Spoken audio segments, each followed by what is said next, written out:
Hello friends, आज मैं आपको एक ऐसी शख्सियत के बारे में बताने जा रही हूँ जिनका नाम आपने बहुत सुना होगा, जिनको अमीर खुसरो कहा जाता है। अमीर खुसरो का जो नाम था, पूरा नाम था अबुल हसन यमीनुद्दीन खुसरो।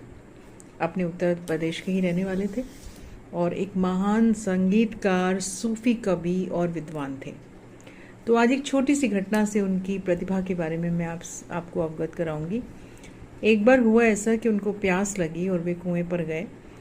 तो कुएं पर कुछ महिलाएं पानी भर रही थी, तो उन्होंने पानी का आग्रह किया।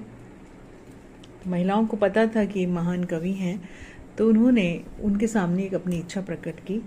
4 महिलाएं थीं, चारों ने कहा कि हमें आपसे कविता सुननी है। तो उन्होंने कहा ठीक है, किस विषय पर सुननी है, विषय बताइए। तो एक महिला ने कहा कि मुझे खीर पर कविता सुननी है, दूसरी बोली मुझे चरखे पर सुननी है, तीसरी बोली मुझे कुत्ते पर सुननी है और चौथी बोली मुझे ढोल पर सुननी है। अमीर खुसरो ने अपनी प्रतिभा का प्रदर्शन करते हुए चारों की विषय को, चारों का जो एक एक शब्द था, वो विषय को एक ही सूत्र में पिरोकर उनको कविता सुना दी।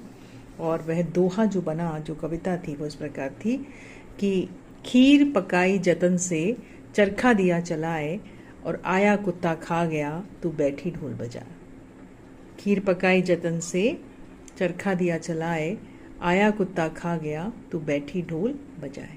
तो ऐसे हैं हमारी परंपरा, हमारी संस्कृति, हमारे महान साहित्यकार और कवि, जिनको हमें हर वक्त धन्यवाद देना चाहिए और उनका शुक्रिया अदा करना चाहिए, उनके पद चिन्हों पर चलना चाहिए। Thank you.